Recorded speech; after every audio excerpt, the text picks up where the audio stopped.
Amigas atleticanas e amigos atleticanos, eu poderia estar aqui hoje soltando uma série de impropérios contra a CBF, contra a arbitragem da CBF, contra a TV, por tudo que nos fizeram ao longo de 50 anos.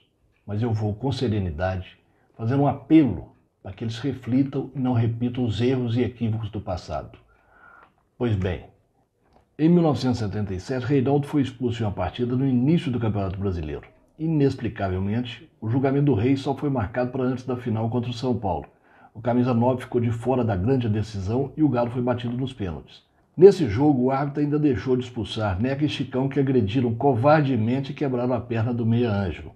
Para completar o serviço, pênalti claro no atacante Serginho não foi marcado. Um lance que realmente dá dúvida. Veja aí, vamos ver se a gente tira a dúvida. Tá aí, dentro da grande área. A perna ficou entre as duas pernas do jogador do São Paulo. Fica caracterizada a falta. Dentro da área é pênalti. Falta como essa fora da área, o Arnaldo já marcou a posição. Em 1979, num quadrangular que correspondia à semifinal, caiu no mesmo grupo Galo, Goiás, Inter e outro time de Minas Gerais. A CBF, ao elaborar a tabela, colocou o Galo como mandante apenas no clássico local. Revoltado com isso, nosso time nem viajou para fazer os 2 jogos fora de casa. Já em 1980, na decisão do Campeonato Brasileiro, além de um impedimento mal marcado, que seria o gol do título, o juiz se encarregou ainda de expulsar o Reinaldo, na sequência o Chicão e Palinha. Já vem o Osmar cortando pelo Atlético, quando ele vê que está muito avançado, resolve dar uma paradinha para olhar o jogo, quando há a marcação do impedimento que não havia. O que é isso?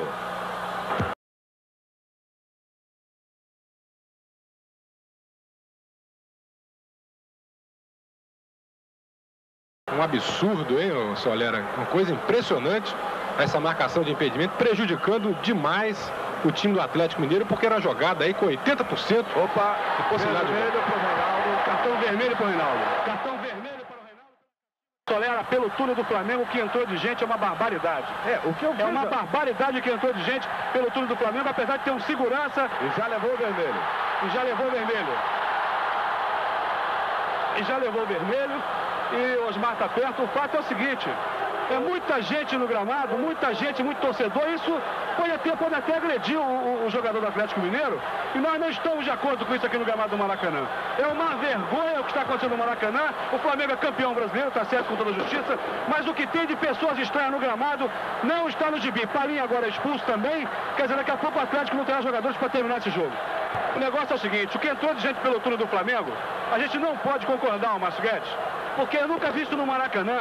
Pô, será que é só aqui no Rio que acontece isso? A gente vai no Beira-Rio ver decisões, ninguém invade, é só a imprensa que está no gramado. Aqui tem torcedores à beça, eu temo até pela integridade física dos jogadores do Atlético Mineiro aqui no gramado. Tem bastante torcedor do Flamengo revoltado com o Chicão, com o Éder e com outros jogadores do Atlético. Eu faço aqui o meu protesto. Eu acho que a Suderj, o Maracanã, não estava preparado para uma grande decisão como essa no Maracanã. Tudo bem. Parece Campo da Roça, né? Lembrando ainda que o regulamento foi modificado de última hora, porque até então quem fazia o jogo decisivo em casa era o clube com mais pontos durante a competição. A CBF entendeu de última hora em colocar o jogo final entre aquele clube que fizesse mais pontos nas semifinais, propositalmente para favorecer o Flamengo. Aí chegamos em 1981 pela Libertadores da América. Um jogo extra em campo neutro, que foi no Serra Dourada, em Goiânia, o árbitro carioca. Todos se recordam disso, quem não assistiu já ouviu falar. O árbitro carioca, que dizem ter viajado e hospedado no mesmo hotel do Flamengo, expulsou 5 jogadores do Galo e terminou com aquela partida. Você achou que a falta foi motivo de expulsão? Agora, com muita honestidade, Raul. Eu acho que ele foi rigoroso. Mas aquilo que aconteceu ontem no Serra Dourada acaba tirando um pouco da credibilidade do futebol brasileiro. Exatamente. Aquilo que era anunciado como o jogo do ano foi a decepção do ano. Infelizmente aconteceu por uma série de coisas extras-campo. Isso tudo contribuiu para que o juiz, pode ter sido severo um pouco demais, mas ele fez, desde o início do jogo, em proibir aquelas jogadas ideais, jogadas por trás, que eventualmente ele tenha até falhado em 1 ou 2 cartões. E as injustiças continuaram. Em 1985, uma semifinal com Curitiba, o Galo fez o gol da classificação, a bola entrou 20 centímetros do gol do Rafael. O juiz não viu que a bola entrou e o Atlético deixou de ir à final. Dizem que interessava ao bicheiro Castor de Andrade, que era o dono do Bangu, que acabou perdendo aquela mesma final para o Curitiba. Chegamos então no ano de 1987. O Galo ganhou o primeiro e ganhou o segundo turno. O regulamento previa uma semifinal com o segundo colocado no segundo turno, e foi o Flamengo. O que aconteceu? No jogo de volta, que seria decisivo para ir à final, o árbitro, no início da partida, malandramente expulsou o Paulo Roberto. Com isso, nós não chegamos àquela final e não conseguimos o título. Agora, vamos a 1994. Num confronto de mata-mata com o Corinthians, tinham 2 jogadores suspensos, o Éder pelo Galo e o Branco do Corinthians. O STJD concedeu efeito suspensivo ao jogador corintiano. Não deu o mesmo tratamento ao jogador Éder. Nós fomos eliminados com um gol, coincidentemente, do Branco batendo uma falta. E as coisas não pararam por aí. Chegamos em 1999, decisão do título brasileiro. 3 partidas decidiam aquele campeonato. Ganhamos a primeira em Belo Horizonte. Fomos a São Paulo fazer a segunda partida e um pênalti claríssimo, na frente do juiz, na frente do bandeirinha, como diz na gíria do futebol, de frente para o crime. O juiz não apitou e na sequência do lance saiu o gol que decretou a nossa derrota e no jogo seguinte o empate deu o título ao Corinthians.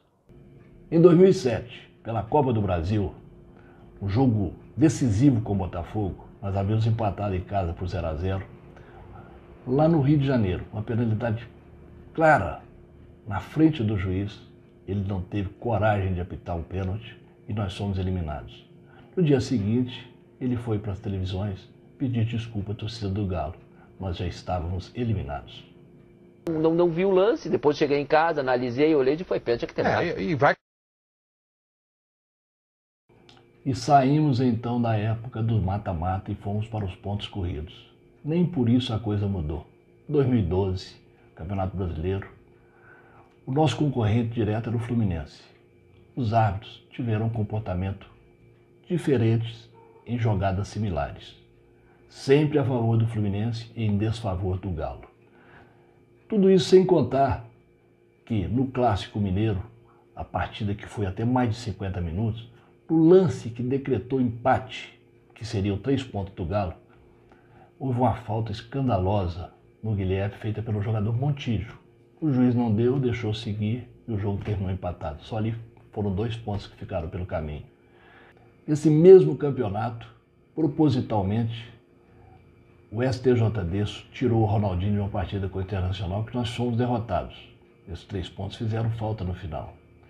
Convém lembrar que o auditor que determinou, que advogou, que defendeu essa suspensão do Ronaldinho, era um confesso torcedor do Flamengo que não aceitava, em hipótese alguma, ele ter abandonado a Gávea e ter vindo trabalhar na cidade do Galo. E aí chegamos em 2021, reta final de campeonatos. Brasileiro, Copa do Brasil, Libertadores. Se deixar o Galo jogar, sem atrapalhar, nós temos tudo para ganhar os títulos.